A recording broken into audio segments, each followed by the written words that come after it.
ഓം സദാശിവസമാരംഭ ശങ്കരാചാര്യമധ്യമം അസ്മദാചാര്യപര്യന്തം വന്ദേ ഗുരുപരമ്പര. ആദരണീയരായ എല്ലാ ഹൈന്ദവ വിശ്വാസികളെയും ഭാരതീയം യൂട്യൂബ് ചാനലിലേക്ക് സ്വാഗതം ചെയ്യുകയാണ്.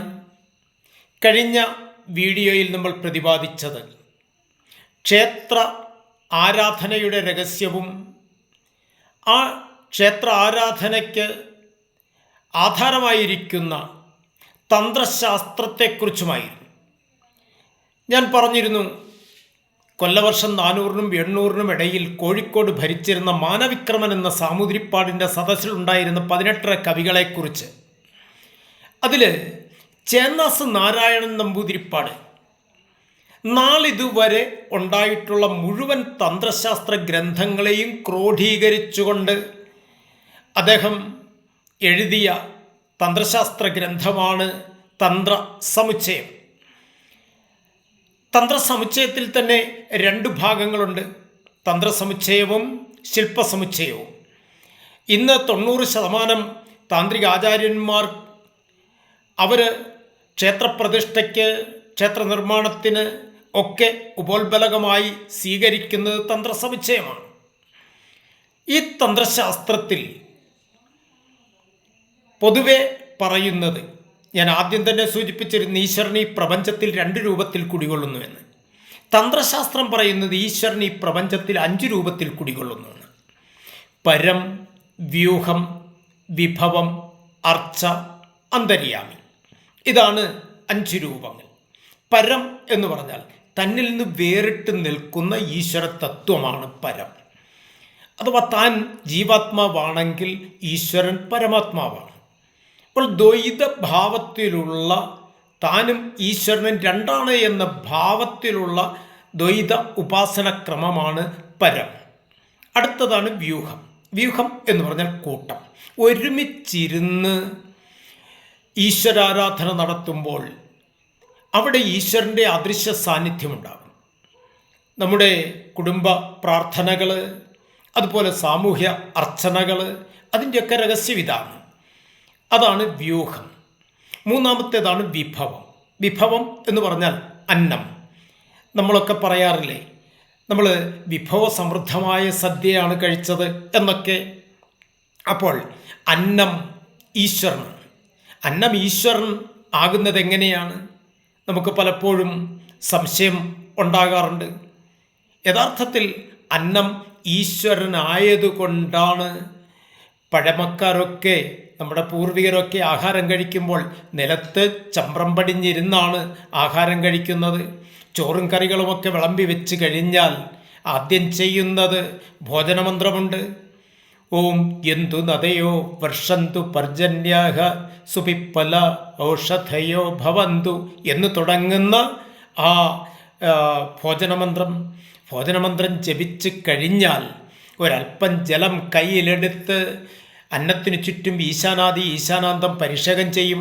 ഓം സത്യം ത്വർത്തേന പരിഷഞ്ചാമി എന്ന് ജപിച്ച് പരിഷേകം ചെയ്ത് അന്നം തൊട്ട് നമസ്കരിച്ച് ഓരോ ചോറെടുത്ത് വായിലിട്ട് പഞ്ചപ്രാണാഹുതി മന്ത്രം, അതായത് ഓം പ്രാണായ സ്വാഹ, ഓം അപാനായ സ്വാഹ, ഓം വ്യാനായ സ്വാഹ, ഓം ഉദാനായ സ്വാഹ, ഓം സമാനായ സ്വാഹ എന്ന് പഞ്ചപ്രാണാഹുതി മന്ത്രം ജപിച്ച് വായിൽ വെള്ളമൊഴിച്ച് ചവയ്ക്കാതെ വിഴുങ്ങും. നമ്മിലെ പഞ്ചപ്രാണൻ അന്നം കൊടുക്കുന്ന ചടങ്ങാണ് യഥാർത്ഥത്തിൽ ഈ കർമ്മം കൊണ്ട് ഉദ്ദേശിക്കുന്നത്. അതിന് ശേഷമാണ് നമ്മൾ ആഹാരം കഴിക്കുന്നത്. ആഹാരം കഴിച്ചു കഴിഞ്ഞാൽ നമ്മൾ എഴുന്നേൽക്കുമ്പോൾ ഈ അമൃതാഭിധാനമസി അന്നദാത സുഖീഭവ എന്ന് ജപിച്ചതിന് ശേഷമാണ് നമ്മൾ കൈ കഴുകാൻ എഴുന്നേൽക്കുന്നത് തന്നെ. എത്ര അന്നത്തെ ഈശ്വരനാണെന്ന് കണ്ടുകൊണ്ടാണ് നമ്മൾ അത്തരത്തിൽ ഒരു മഹത്തായ കർമ്മം നമ്മൾ അനുഷ്ഠിക്കുന്നത്. അപ്പോൾ ഈ അന്നം ഈശ്വരനാണ്. എങ്ങനെയാണ് അന്നം ഈശ്വരനാകുന്നത്? അതുകൂടി ചുരുക്കി പറയാം. അന്നം നമ്മൾ സർവ ഭൂതങ്ങളും സർവ ജീവൻ്റെയും ഉൽപ്പത്തി അന്നത്തിൽ നിന്നാണ്. അതുകൊണ്ടാണ് ഭഗവത്ഗീതയിൽ ഭഗവാൻ ശ്രീകൃഷ്ണ പരമാത്മാവ് പറയുന്നു, അന്നാത് ഭവതി ഭൂതാനി പർജന്യാത് അന്നസംഭവ യജ്ഞാത് ഭവതി പർജന്യ യജ്ഞകർമ്മ സമുദ്ഭവ. സർവഭൂതങ്ങളും ഉത്ഭവിക്കുന്നത് അന്നത്തിൽ നിന്നാണ്. അതെങ്ങനെയാണ് സർവഭൂതങ്ങളുടെയും ഉൽപ്പത്തി അന്നത്തിൽ നിന്നാകുന്നത്? അതിന് ചില രഹസ്യങ്ങളുണ്ട്. പ്രത്യേകം ചുരുക്കി പറഞ്ഞാൽ, നമ്മൾ കഴിക്കുന്ന ഭക്ഷണം അത് പ്രത്യേകിച്ച് നമുക്കറിയാം, ഭൂമിയിൽ കൽപ്പിക്കപ്പെട്ട പിതൃലോകം ഏതാണ്? ചന്ദ്രലോകമാണെന്നറിയാം. ഈ ചന്ദ്രലോകം, അത് ചന്ദ്രൻ എന്ന് പറയുന്നത് നമ്മുടെ നവഗ്രഹങ്ങളിൽ ഒന്നാണ്. നമുക്ക് നവഗ്രഹങ്ങൾക്ക് സ്വാധീനമുള്ള 9 ധാന്യങ്ങളുണ്ട്. ഇതിന് നമ്മൾ പറയുന്നത് നവധാന്യം എന്നാണ്. അപ്പോൾ നവധാന്യത്തിൽ ചന്ദ്രന് സ്വാധീനമുള്ള ധാന്യമാണ് നെല്ല്. അപ്പോൾ ഇവിടെ ഈ ഉത്തരായനം ദക്ഷിണായനം 2 അയനങ്ങളുണ്ടെന്ന് നമുക്കറിയാം. അതിൽ ദക്ഷിണായനത്തിലാണ് ഒരാൾ മരിക്കുന്നതെങ്കിൽ ആ ജീവന് പിതൃലോകം വരെ, അതായത് ചന്ദ്രലോകം വരെ എത്താനേ സാധിക്കൂ. അങ്ങനെ ചന്ദ്രലോകത്തെത്തുന്ന അഥവാ പിതൃലോകത്തെത്തുന്ന ജീവൻ പുണ്യം ക്ഷയിച്ചാൽ നേരെ ഈ ജീവൻ വരുന്നത് എവിടെയാണ്? മേഘമാർഗത്തിലാണ്. ഭൂമിയിൽ നിന്ന് 100 യോജന ഉയരത്തിലാണ് മേഘമാർഗം.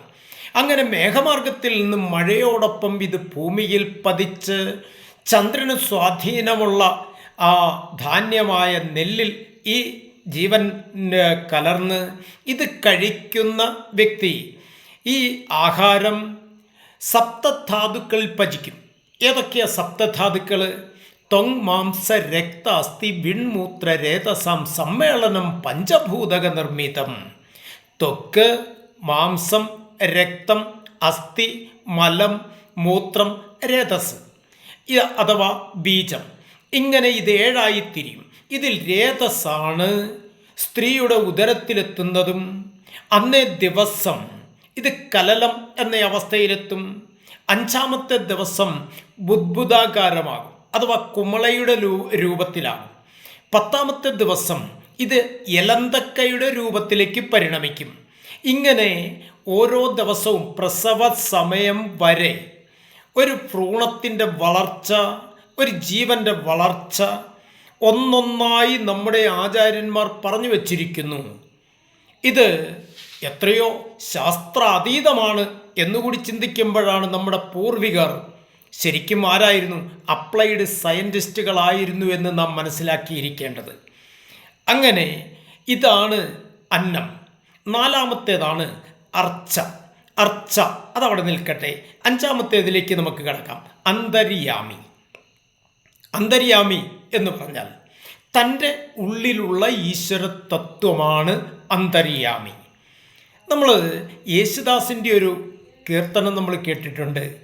ഈശ്വരനെ തേടി ഞാൻ നടന്നു, കടലുകൾ കടന്നു ഞാൻ വലഞ്ഞു. അവിടെ ആ കീർത്തനത്തിൻ്റെ അവിടെയുമില്ല ഇവിടെയുമില്ല ഈശ്വരൻ, വിജനമായ ഭൂവിലുമില്ല ഈശ്വരൻ. ആ കീർത്തനത്തിൻ്റെ ഒടുവിൽ എന്താണ്?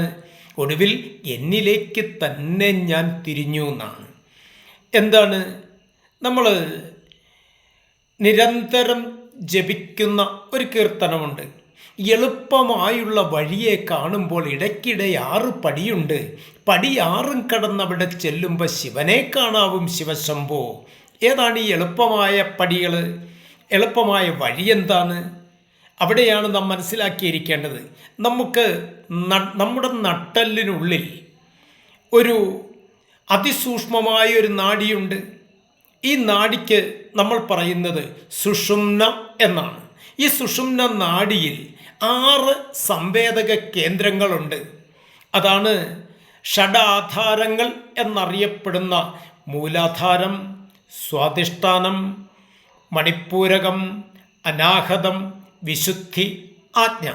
ഈ 6 ആധാരചക്രങ്ങളിൽ മൂലാധാര ചക്രത്തിൽ 3.5 ചുറ്റായി സർപ്പാകൃതിയിൽ അതിസൂക്ഷ്മമായ ഒരു നാഡിയുണ്ട്. ഈ നാഡിക്ക് പറയുന്ന പേരാണ് കുണ്ഡലിനി. കുണ്ഡലി എന്ന് പറഞ്ഞാൽ സർപ്പം എന്നാണ് അർത്ഥം. സർപ്പാകൃതിയിലുള്ള നാഡിയായതുകൊണ്ടാണ് ഇതിന് കുണ്ഡലിനി എന്ന പേര് തന്നെ കിട്ടാൻ കാരണം.